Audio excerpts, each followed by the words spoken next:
E agora a nossa série Perguntas de Jesus, a gente continua.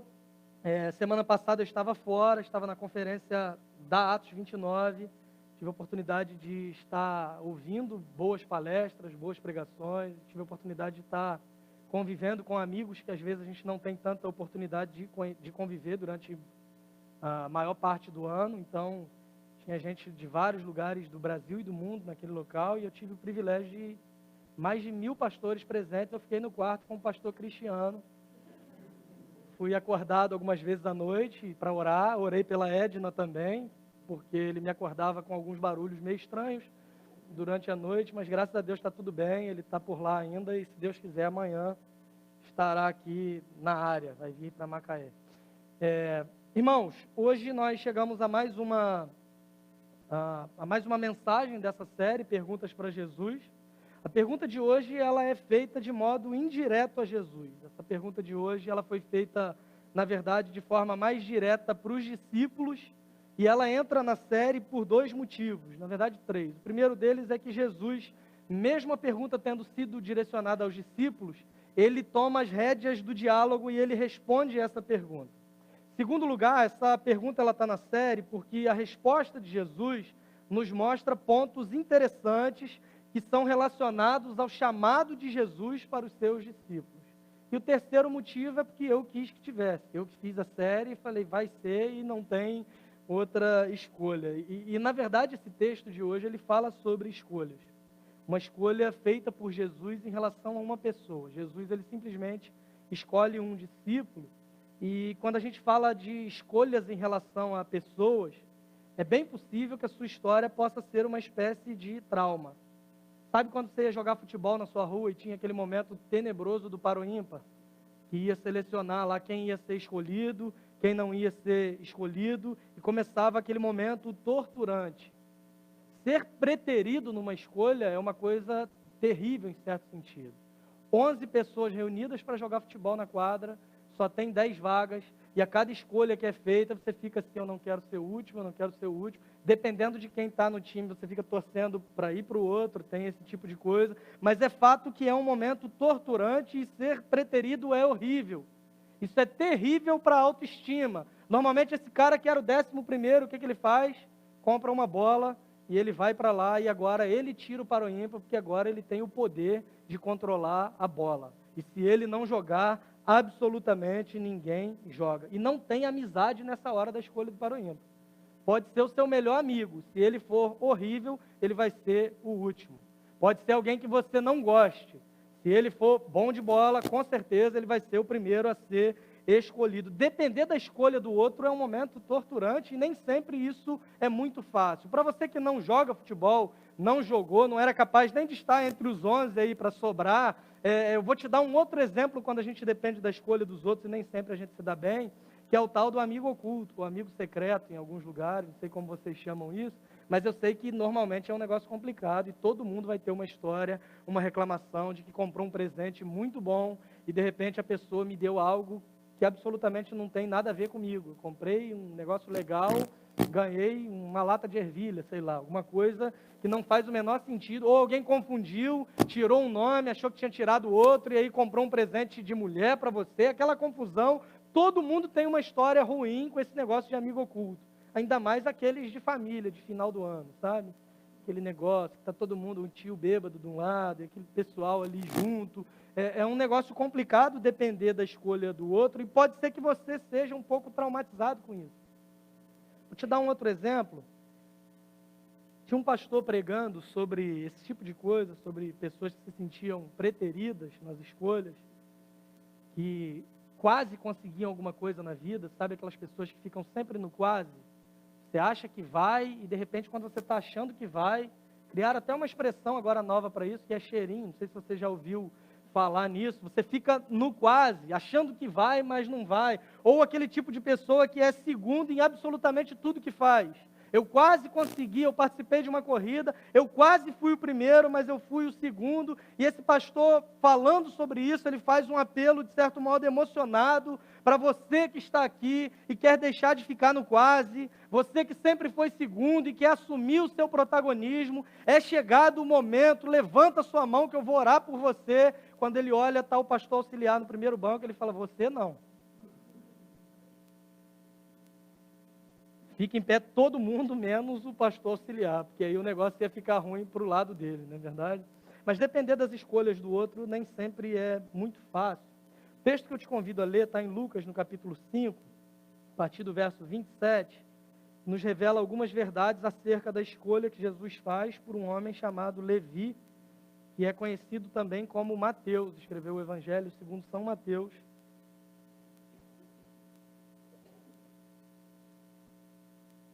Lucas capítulo 5, verso 27 ao 32.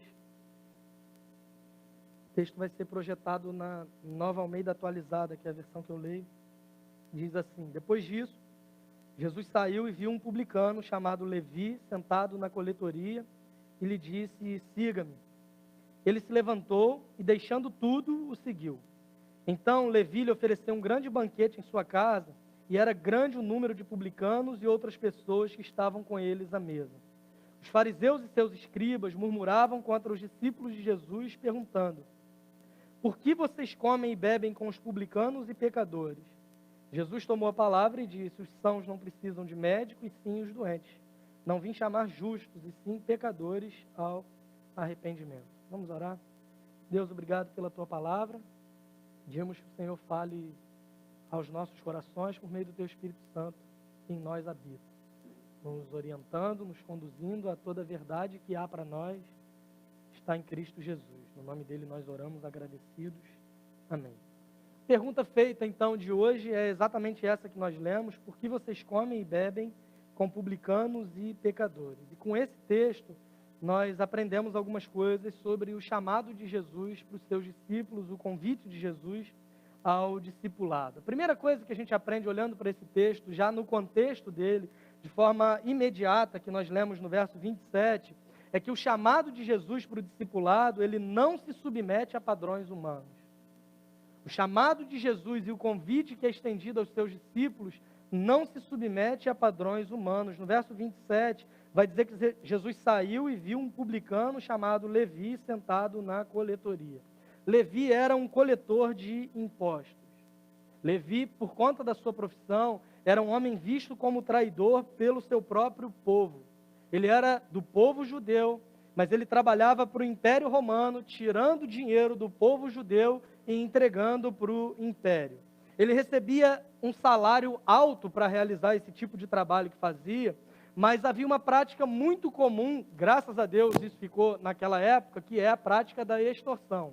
Graças a Deus isso não acontece com muita frequência hoje, mas naquela época era muito comum pessoas que têm a autoridade, que detêm o poder em certo sentido, praticavam extorsão, e por conta disso essa classe de trabalhadores, dos coletores de impostos, esse sindicato não era um sindicato muito bem visto naquela época e Bolsonaro queria acabar com eles. O fato é que acontecia exatamente isso, e esses coletores de impostos, por conta de tirarem dinheiro do povo, tanto os impostos devidos, quanto a questão da extorsão, eles eram simplesmente odiados. Sabe aquela sensação que a gente tem quando declara o imposto de renda? Você percebe que você pagou um carro para o governo e no final você tem restituído talvez 2 pneus, remold ainda, aquela sensação ruim que a gente tem. A gente está, inclusive, na época aí para alguns, né, de cantar esse louvor Restitui, que só faz sentido se for nessa ocasião e nesse contexto. Mas, enfim, nós ficamos tão felizes na época da restituição que às vezes nós nos esquecemos o quanto nós pagamos de tributo. Parece que aquilo é um bônus do governo para a gente fica tão animado e feliz com aquilo que a gente esquece que, na verdade, só está voltando uma pequena parte daquilo que nós contribuímos. Mas os judeus não, eles não tinham restituição. Eles simplesmente odiavam os coletores de impostos e odiavam os coletores de impostos o ano inteiro. Além do mais, esses homens, esses coletores de impostos, o povo judeu era um povo muito religioso e eles manuseavam algumas moedas que tinham nas moedas a imagem do imperador. Então esses homens eram vistos como pecadores, porque eles quebravam o mandamento dado por Deus a Moisés, lá nos 10 mandamentos, de que não deveriam ter outros deuses além do único Deus. E o imperador na época era uma espécie de representação da divindade na terra. Então quando eles manuseiam essas moedas com a esfinge do imperador, eles eram vistos não só como ladrões e pessoas que costumavam extorquir o povo, mas eles eram vistos também como pecadores que estavam quebrando um mandamento. Talvez a última opção plausível para que Jesus pudesse escolher alguém seria um cobrador de impostos, e seria esse homem chamado Levi. Não é que Jesus não sabia quem ele era, porque ele estava sentado na coletoria de impostos no momento que Jesus chega. Pelos padrões humanos, a última escolha seria Levi, mas foi exatamente esse homem que Jesus escolheu, porque a escolha de Jesus não se submete a padrões humanos. A gente aprende isso e a Bíblia está recheada de exemplos disso. Quando a gente vê Davi, por exemplo, Deus falou para Samuel ir até a casa do seu pai para ungir um rei, e pelos padrões humanos, Samuel ele imagina que seriam várias opções ali, menos Davi. Aliás, o próprio pai nem o apresenta a Samuel. Davi estava simplesmente jogado lá, cuidando das ovelhas, no meio do pasto. Ele nem é apresentado diante do profeta Samuel, porque pelos padrões humanos ele não seria a pessoa escolhida para reinar e para governar sobre o povo de Deus. Mas a escolha de Deus não se submete a padrões humanos. No período dos juízes, por exemplo, quando Deus levanta alguns homens para ele mesmo governar, por meio desses homens, há um chamado Gideão, que é tido por muitos como um homem muito corajoso, um homem muito valente, mas ele era talvez o homem mais medroso de toda a Bíblia. Depois ele se torna valente, sim, ele tem inúmeras provas de que Deus é com ele, mas ele mesmo se apresenta para Deus dizendo: eu não sou o melhor cara. A nação toda tem várias tribos, a menor tribo é a tribo que eu moro, que eu nasci. Dessa tribo que é menor, há várias famílias ali. A menor família dessa tribo é a família do meu pai. Por que você está me escolhendo? Dos filhos do meu pai, eu sou o mais novo. Eu sou o que tenho menos a oferecer. Mas Deus diz: eu não te perguntei absolutamente nada. Eu simplesmente escolhi você, vai ser você e acabou. Porque o chamado de Deus ele não se submete a critérios e a padrões humanos. E às vezes nós colocamos essas barreiras diante de Deus, tanto relacionadas a nós mesmos, dizendo: Senhor, eu não posso, eu não consigo. Moisés era um, por exemplo. A Bíblia diz que ele era pesado de língua, e ele diz para Deus que ele era pesado de língua e ele era incapaz de liderar o povo por causa desse problema que ele tinha na fala. Alguns sugerem que Moisés era gago. Inclusive dizem que é por culpa dele que Deus muda o nome do irmão dele, de Arão para Arão. Perguntou para Moisés: qual é o nome do seu irmão? Ele falou: Arão. Aí ficou assim mesmo. Não sei se faz sentido, mas o fato é que Moisés ele se apresenta diante de Deus colocando dúvidas sobre a sua própria capacidade de liderar o povo. E Deus responde para Moisés dizendo: eu escolhi você. O apóstolo Paulo diz: Senhor, eu tenho um espinho na carne, eu orei por algumas vezes para isso sair, mas Deus diz: a minha graça te basta, porque o meu poder se aperfeiçoa na sua fraqueza. Se a escolha de Jesus se submetesse a padrões humanos, nós poderíamos usar os padrões humanos para justificar os acontecimentos da Bíblia, por exemplo. Quando Deus escolhe Gideão para liderar, e ele é o último do último, talvez se ele fosse um grande general, um homem forte, um homem valente de fato, alguns pudessem dizer: ele só venceu porque ele era alguém muito capaz e muito habilitado para isso. Mas Deus vem durante toda a trajetória bíblica ensinando que o poder dele se aperfeiçoa por meio da nossa fraqueza, porque quando reconhecemos a nossa total incapacidade, nós conseguimos descansar na graça de um Deus que pode fazer todas as coisas. O chamado para um discípulo de Jesus não tem a ver com os nossos critérios e com os nossos padrões estabelecidos. Além disso, o chamado de Jesus ele exige resposta imediata, e isso a gente vê no verso 28, quando diz, de forma bem direta: ele se levantou e, deixando tudo, o seguiu.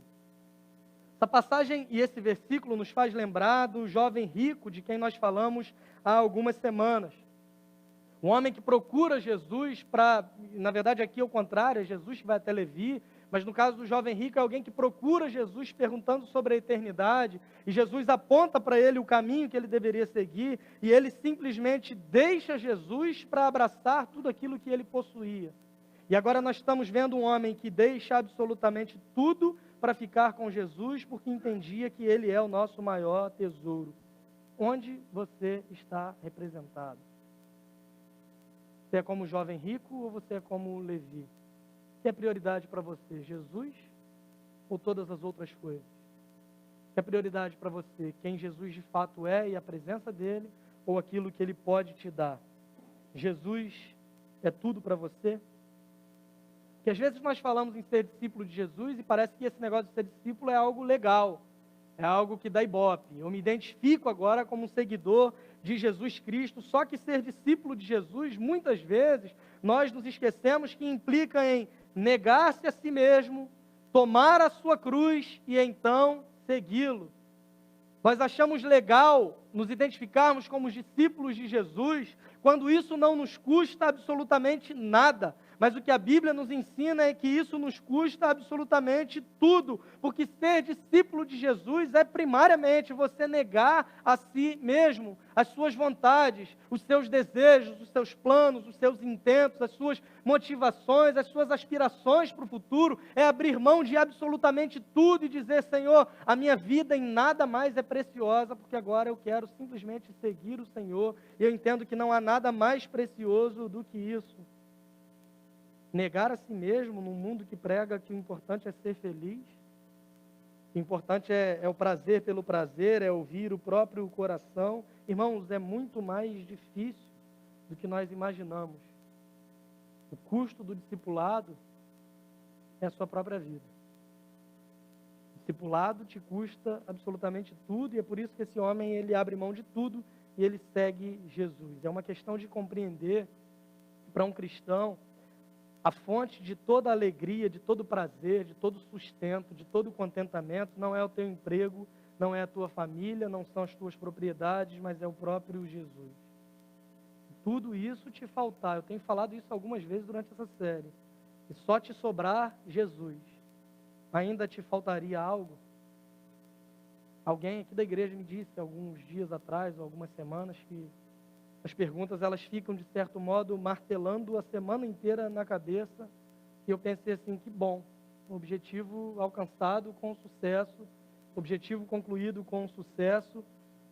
C.S. Lewis, por exemplo, ele diz o seguinte: se você está à procura de uma religião que o deixe confortável, definitivamente eu não lhe aconselharia o cristianismo. Irmãos, com todo o carinho, eu não quero que você saia daqui confortável. Com todo amor e respeito, a minha intenção, a intenção que a gente percebe por meio da palavra de Deus é que a gente saia daqui perturbado. Não vou dizer passando mal, igual o pastor Exaltino falou algumas semanas atrás, não precisa chegar a tanto. Que a gente saia daqui incomodado, porque quando nós nos sentimos assim, aí sim nós começaremos a caminhar como discípulos de Jesus, porque nós percebemos que não é a nossa capacidade, não são os nossos critérios, não é o nosso poder, não é o nosso jeito de fazer as coisas, mas nós nos tornamos discípulos de Jesus exatamente quando nos sentimos desconfortáveis por perceber que nós não temos respostas para a maioria das perguntas, mas Ele tem, e nós podemos descansar nele. Levi, ele deixou absolutamente tudo, e às vezes nós seguimos Jesus apenas naquilo que nos agrada ou nos convém. Nós setorizamos a nossa vida. Nesse ponto da vida eu sou um cristão, nesse nem tanto. Nesse aqui, Jesus nem entra.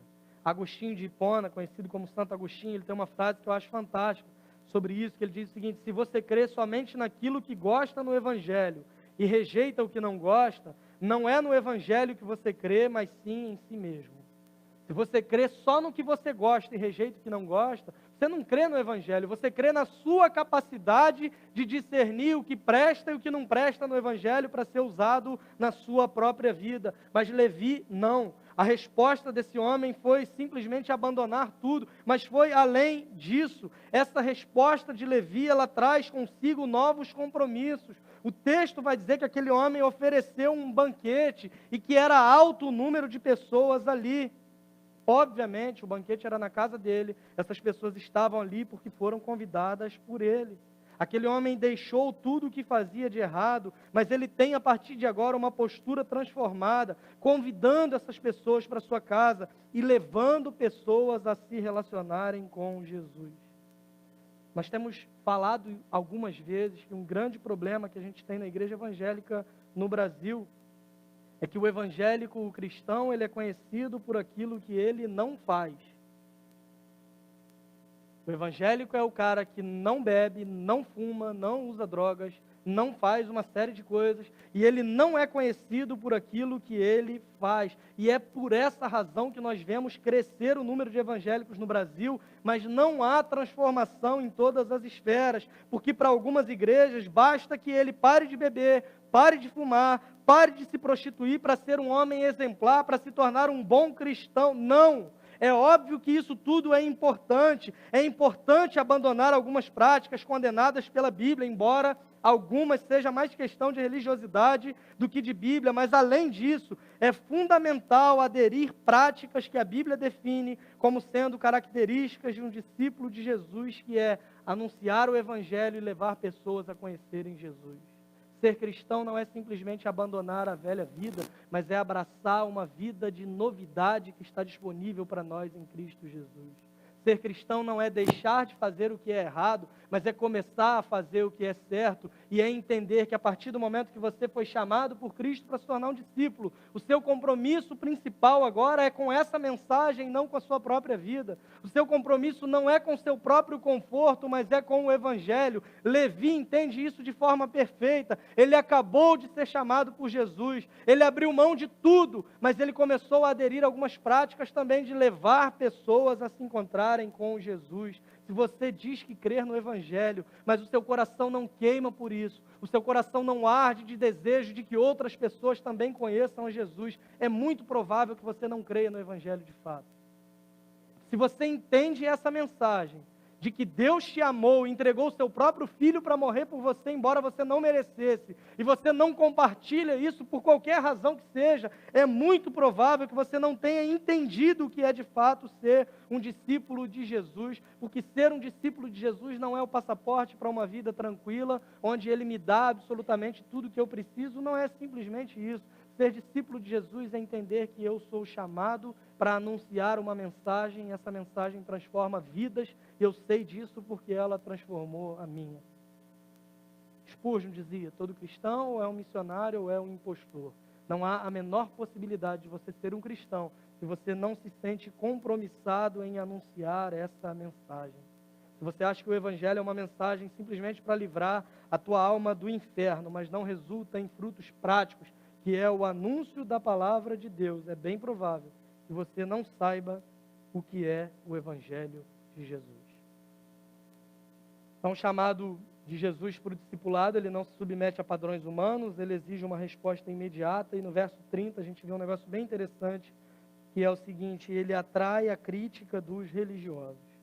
Versículo 30 vai dizer, os fariseus e seus escribas, homens do alto escalão religioso judaico, homens do alto escalão da religião judaica estão diante desse acontecimento e eles murmuram contra os discípulos de Jesus, perguntando, por que vocês comem e bebem com os publicanos e pecadores?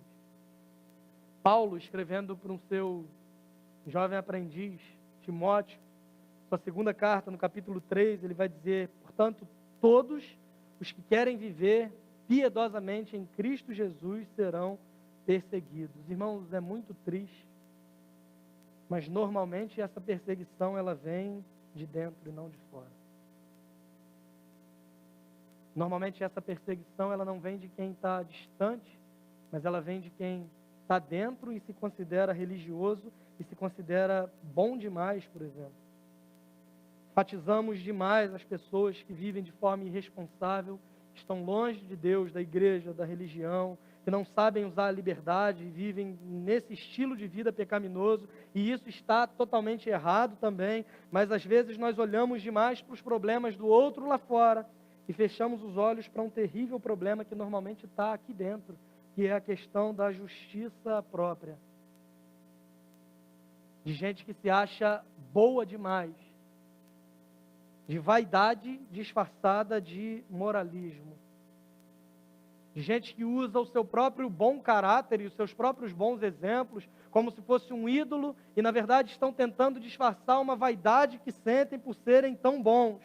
Uma aparência de santidade, como se santidade fosse padrão de comportamento, como se santidade fosse definida pelo corte de cabelo, pelo estilo de roupa e por todas essas outras coisas externas, mas com o coração podre. Como aqueles homens a quem Jesus censura, dizendo: vocês são como sepulcros caiados, são como túmulos enfeitados, estão bonitos por fora, estão agradáveis de serem vistos por fora, mas por dentro estão mortos, podres, distantes de Deus. Enxergar a própria moralidade como um ídolo, se colocar em uma posição superior por entender que é mais justo que alguém ou mais correto do que alguém. Fazer a coisa certa com a motivação errada. Características de gente que descansa na sua própria justiça. O que esse chamado de Jesus para Levi vai nos indicar é que pecadores podem ser salvos pela mensagem do Evangelho. Amantes da justiça própria, não. Porque eles não se acham pecadores.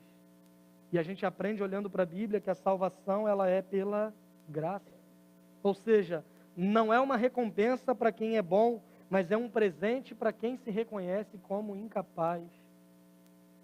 Por isso que é um contrassenso as pessoas cobrarem, de certo modo, perfeição de alguém que se diz um discípulo de Jesus.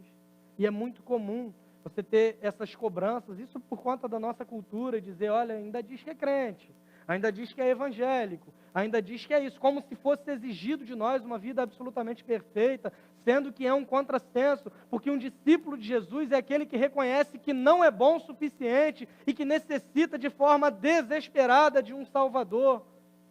Em algum lugar do caminho, em algum lugar da trajetória da igreja evangélica, perderam esse entendimento de que um cristão é alguém que clama por um Salvador, e isso é culpa dos próprios religiosos, que durante muito tempo pautaram a santidade como se isso fosse a sua própria vida moral. Confundiram compromisso com a palavra de Deus com padrões de comportamento.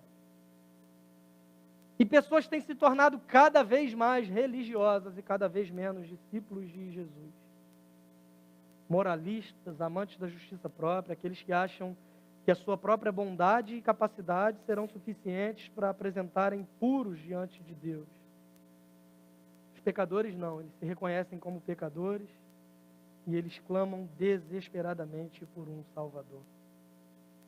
Lembram da ocasião que Jesus está observando dois homens orando? Um pecador e um publicano. E o pecador está dizendo: Senhor, tem misericórdia de mim, porque eu sou pecador. E o publicano está dizendo assim: Senhor, muito obrigado, que eu não sou pecador igual esse homem. Muito obrigado, porque eu sou melhor do que ele. Muito obrigado, porque eu sou mais justo do que ele. Às vezes nós usamos a nossa oração para alfinetar os outros. Não sei se você já viu isso por aí, mas isso é bem comum e acontece desde essa época. E Jesus vira para os seus discípulos e diz: vocês acabaram de ver isso? Qual dos dois foi para casa justificado? É exatamente o pecador. Aquele que reconhecia que precisava de uma intervenção divina porque ele não era capaz. Nesse caso, os religiosos é quem questionavam os discípulos de Jesus, perguntando: por que vocês estão comendo e bebendo com pecadores? Perseguição vindo de dentro. Quer dizer, alguém está se convertendo, que é Levi, alguém está dando frutos disso, e eles não se alegram com isso, mas eles vêm com essa pergunta capciosa, tendenciosa, essa pergunta maldosa, esse questionamento diabólico. E Jesus assume então o controle do diálogo, dizendo que não veio chamar justos, mas ele veio chamar pecadores ao arrependimento, porque quem precisa de médico não são os sãos, mas são os doentes. É muito triste perceber, irmãos, que às vezes nós agimos exatamente igual. Quando nós confundimos o evangelho com moralidade e exigimos do outro um padrão de comportamento que nem eu sou capaz de atingir, mas aquilo de certo modo me agrada. Então eu estou preocupado com o que me agrada, em assuntos que até mesmo a Bíblia se cala. Nós criamos problemas históricos aí com o estilo de música. Quem nunca ouviu falar que o rock era do diabo? Hoje em dia a gente tem que ouvir sertanejo universitário e o rock que é do diabo. Não me faz muito sentido isso. Não dá para entender muito essa lógica. Criamos problemas históricos com tatuagem. Criamos problemas históricos com consumo moderado de álcool, por exemplo, que é algo que a Bíblia não condena. Porque confundimos o que é santidade com um padrão moral de comportamento que é absolutamente religioso. Porque é um padrão que não nos agrada simplesmente. Estamos tentando ser, quando nós agimos assim, mais justos do que o próprio Deus. Com essas atitudes, nós dizemos assim: Senhor, os padrões de justiça estabelecidos na sua palavra não são suficientes, porque eu acho que tem que ser mais criterioso do que o Senhor está sendo. Isso é tão pecado quanto aquele que não sabe usar a sua liberdade e usa da sua liberdade para dar ocasião à carne, que é o que o apóstolo Paulo adverte uma das igrejas que ele plantou.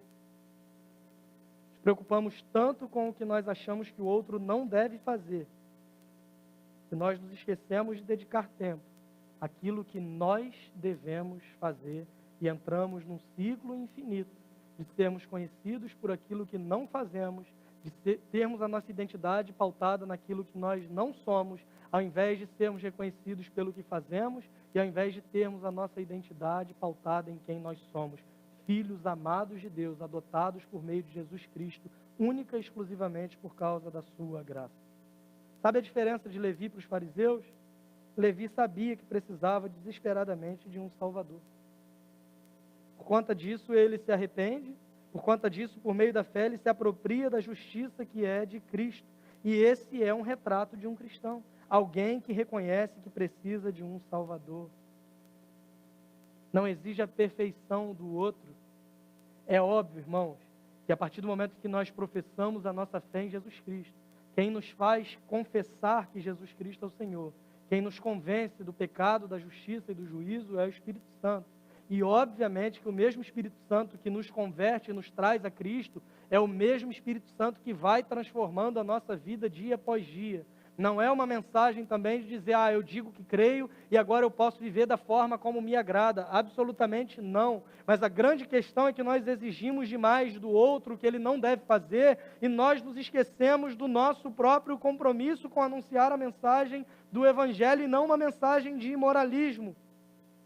Um cristão não é alguém que se reconhece como perfeito, mas também um cristão não é aquele que descansa em uma vida imperfeita, como se a graça de Deus fosse muleta para eu fazer o que eu quero simplesmente. Um cristão é aquele que João escreve em uma de suas cartas dizendo: filhinhos, não pequeis. É uma ordem. Não devemos pecar, não devemos viver na prática do pecado. Todavia, se pecarem, tendes um advogado junto ao Pai, Jesus Cristo o justo. Para alguém que compreende o que é o Evangelho, o pecado jamais pode ser uma prática de vida.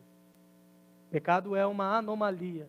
O pecado é um acidente no meio do caminho. Mas esse acidente não é e nunca foi maior do que a graça de um Deus que nos ama e nos perdoa por meio da nossa fé em Cristo Jesus. O cristão é quem reconhece que precisa de um Salvador. E isso ele faz, ele se apropria dessa justiça de Cristo por meio da fé. Por entender que nós somos incapazes de viver essa vida perfeita. Mas Cristo viveu essa vida perfeita. Ele atendeu a toda a exigência da lei. Ele foi condenado à morte, levando em si mesmo o castigo pelos nossos pecados.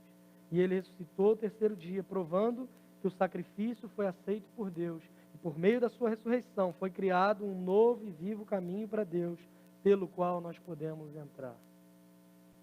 O homem que foi criado à imagem e semelhança de Deus pecou, e esse pecado trouxe separação entre o homem e Deus, e agora ele está separado, e nada que ele possa fazer vai restabelecer esse caminho. É nesse ponto que os fariseus erravam, que eles queriam se aproximar de Deus baseado naquilo que eles faziam e nos seus próprios méritos. O Evangelho mostra para nós que nós somos insuficientes, mas Cristo providenciou um novo e vivo caminho para Deus e por meio dele nós podemos entrar. Aliás, Cristo é o próprio caminho. Ele afirma para os seus discípulos dizendo: eu sou o caminho, a verdade e a vida. Ninguém vem ao Pai senão por mim. Estávamos separados de Deus por causa do pecado. Somos reconciliados por Deus pelos méritos de Jesus. E agora eu te aponto dois caminhos. primeiro deles é o seguinte: confie na sua própria justiça e você vai falhar com toda certeza, pois somos incapazes de chegar à perfeição. Porque a Bíblia diz que se tropeçarmos em um só ponto da lei, nós somos culpados dela inteira. E o segundo caminho é: reconheça-se como um pecador, como alguém necessitado, como alguém que precisa de um Salvador, e seja abraçado pela graça de um Deus que te olha não por quem você é, mas pelo que Cristo fez por você na cruz. Se aproprie da justiça de Cristo por meio da fé. Reconheça que os seus atos de justiça são incapazes de te levar até um Deus que é perfeito, que é santo e que é eterno. Mas por meio da fé no que Cristo fez por nós, nós podemos ser levados diante de Deus, porque Cristo é para nós o caminho. E todos nós, Igreja de Jesus Cristo, nós somos chamados por Ele para sermos seus discípulos. Um chamado que não se submete à aprovação e critérios humanos, um chamado que exige resposta imediata, e um chamado que atrairá críticas. Mas com toda certeza é algo que vale a pena.